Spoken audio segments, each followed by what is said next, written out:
Hi friends, welcome to my channel.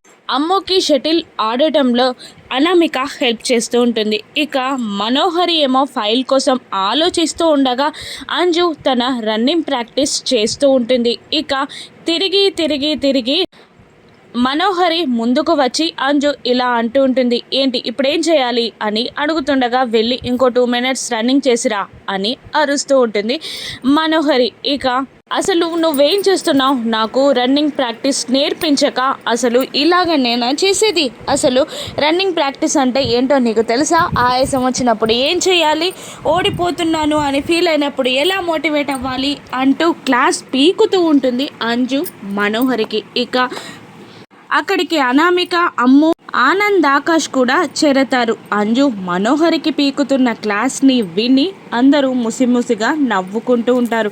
ఇక మనోహరి మనసులో, అమ్మో రన్నింగ్ ప్రాక్టీస్ అంటే ఏదో చిల్లవ్వచ్చు అనుకున్నాను, ఈ పొట్టిది ఇంత క్లాస్ పీకుతుంది ఏంటి అని అనుకుంటూ మనసులో గులుక్కుంటూ ఉంటుంది మనోహరి. ఇక అప్పుడే బాగి వచ్చి అంజుని గట్టిగా వాటేసుకుంటుంది.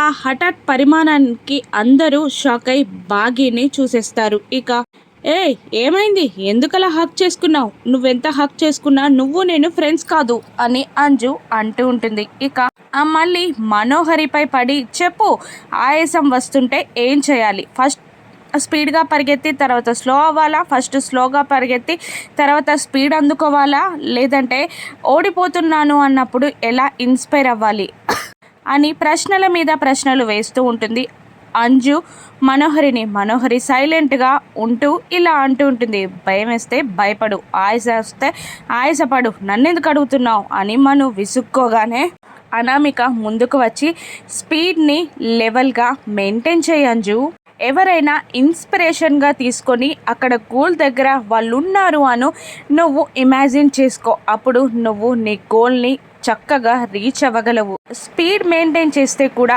ఆయాసం రాదు అని కొన్ని హింట్స్ ఇస్తూ ఉంటుంది అనామిక. ఇక అంజు బాధగా, నా ఇన్స్పిరేషన్, నా హోప్, నా ధైర్యం అన్నీ మా అమ్మే, మా అమ్మ లేదు కదా, ఇప్పుడు మా అమ్మని తలుచుకుంటే నేను మధ్యలోనే ఆగిపోతాను అని బాధగా అంజు అంటూ ఉండగా ఇక అంజు భుజంపై బాగి చెయ్యి వేసి, అలా అనొద్దంజు, ఆరు అక్క ఎప్పటికీ వెళ్ళలేదు, అమ్మ ఎప్పుడు నీకు బలమవుతుందే తప్ప బలహీనత అవ్వదు, నిన్ను నీ వెనకాల నుండి ఖచ్చితంగా నడిపిస్తుంది, నువ్వు ఖచ్చితంగా ఛాంపియన్గా వస్తావు అని బాగి ధైర్యం చెప్తుండగా ఇక మీ ఇద్దరికి థ్యాంక్స్ ఆంటీ అని మనోహరిని పిలవగా విసుగ్గా చూస్తుంది మను. ఏంటి ఆంటీ అన్నాను అనుకుంటున్నారా, ఇప్పుడు మీరు నాకు ఆంటీయే, మీరు నాకేం హెల్ప్ చేయట్లేదు అని అంటూ కమాన్ సోల్జర్స్, ఇప్పటికే లేట్ అయిపోయింది, టైం వేస్ట్ చేశాను అని అంజు అంటూ పిల్లల్ని తీసుకొని అక్కడి నుండి వచ్చేస్తుంది అంజు. మరోవైపు మనోహరి బాగి దగ్గరికి వెళ్ళి, ఏమైంది అలా ఉన్నావు, ఎందుకు ఒకేసారిగా వచ్చి అంజుని అంత ఎమోషనల్గా హక్ చేసుకున్నావు, ఆ ఫైల్ పట్టుకొని లోపలికి వెళ్ళినప్పుడు బాగానే ఉన్నావు, అంటే ఆ ఫైల్లో అంజుకి సంబంధించింది ఏదైనా ఉందా అని బాగిని మను నిలదీస్తుండగా ఏమీ సమాధానం చెప్పకుండా అక్కడ నుండి వెళ్ళిపోతుంది బాగి. కన్ఫర్మ్ ఆ ఫైల్లో అంజుకి సంబంధించింది ఏదో ఉంది అని అనుకుంటూ ఉంటుంది మను.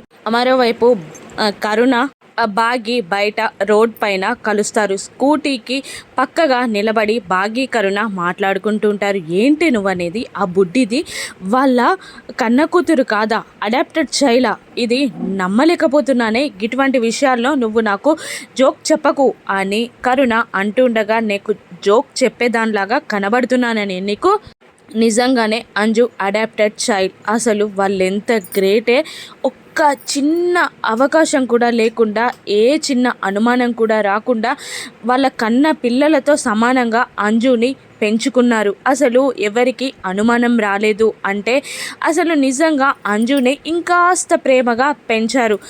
ఎంత అమ్మలా పెంచకపోతే పాపం అంతలా అంజు ఆరు అక్కని మిస్ అవుతుందా, వాళ్ళు చాలా గ్రేట్ అని అంటూ ఉంటుంది బాగి. ఒక్క అడాప్టర్ చైల్డ్ని పెంచినందుకే నువ్వు ఆరు అక్కని అంతలా పొగిడేస్తున్నావు, నువ్వు నలుగురిని అలాగే పెంచుతున్నావు, నువ్వు చాలా గ్రేట్ అని అంటూ ఉంటుంది కరుణ. ఇప్పుడు పొగడ్తల కోసం కాదు నిన్ను పిలిచింది, ఒక చిన్న పనుంది, ఎంక్వైరీ చేయాలి, అసలు అంజుని ఎందుకు అడాప్ట్ చేసుకున్నారో తెలుసుకోవాలి అని అంటూ ఉంటుంది భాగి.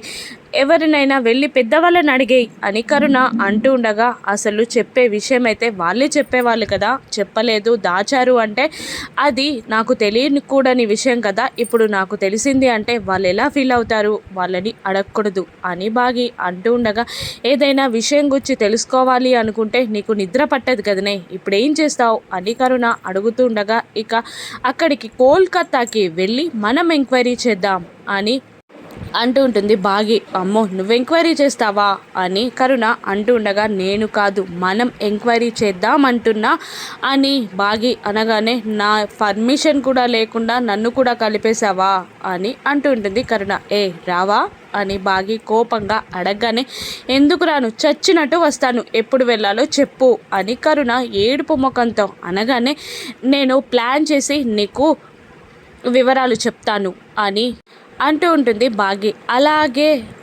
అంటుంది కరుణ.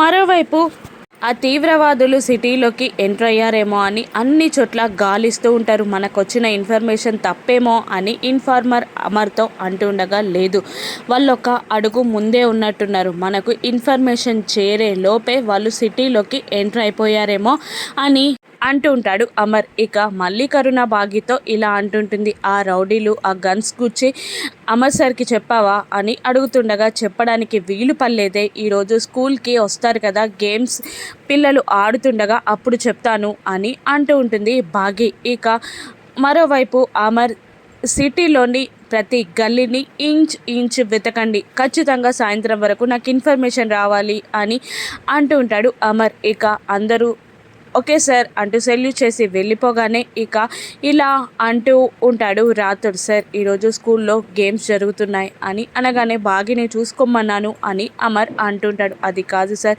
ఎప్పుడు గేమ్స్ జరిగినా ఆరు మేడం పక్కనుండేవారు, ఇప్పుడు లేరు, మీరు కూడా వెళ్ళకుంటే అని నసుగుతూ ఉండగా, ఆరు ఎక్కడికో వెళ్ళిపోయిందని మీరెందుకు అనుకుంటున్నారు, ఆరు మా చుట్టుపక్కలే ఉంది, అయినా ఇప్పుడు ఈ డ్యూటీని వదిలిపెట్టి నేను వెళ్ళలేను, భాగి అన్నీ చూసుకుంటుంది అని అమర్ అంటుంటాడు. మరోవైపు గుడికి వెళ్ళడానికి రెడీ అవుతూ పెద్దవాళ్ళు అనామికని కూడా రమ్మంటుంటారు. సరే అలాగే వెళ్దాం పదండి అని అనామిక అంటూ ఉండగా, ఆ మనోహరికి అనామిక దూరంగా వెళ్తుందని చిత్రగుప్తుల వారు సంబరపడిపోయే లోపే, ఆగండి అంకుల్, అనామిక ఇంట్లో ఉండాలి, నేను పని మీద బయటికి వెళ్తున్నాను, అమర్ భాగి ఎవరూ లేరు, ఏదైనా అర్జెంట్ అవసరం వస్తే బాగోదు కదా అని అనగానే, అలాగే అంటూ పెద్దవాళ్ళు గుడికి వెళ్ళిపోతారు. ఇక అనామిక మనోహరిని చూస్తుంది. మనోహరి ఒక స్మైల్ ఇస్తూ ఉంటుంది. ఏంటి నన్ను చూసి ఎందుకు స్మైల్ ఇస్తున్నావు, మళ్ళీ ఏదైనా ప్లాన్ చేస్తున్నావా అని అంటూ ఉండగా, అమ్మో అప్పుడు వార్నింగ్ ఇచ్చావు కదా, ఇంకెందుకు ప్లాన్ చేస్తాను, కానీ నన్ను నువ్వు సరిగ్గా అర్థం చేసుకోవట్లేదు, నాతో కలిసి కాసేపు టైం స్పెండ్ చేయి, స్నేక్ అండ్ ల్యాడర్స్ గేమ్స్ ఆడదామా అని అనగానే, అలాగే అంటుంది అనామిక, నేను బోట్ తీసుకొస్తాను, నువ్వు పైన వెయిట్ చేయి అని మను అనగానే, అలాగే అంటూ అనామిక పైకి వెళ్తుంది. ఇక ఆ వైకుంఠపాలి ఆట బోట్ కింద ఒక రాగి రేకుంటుంది, మంత్రించింది.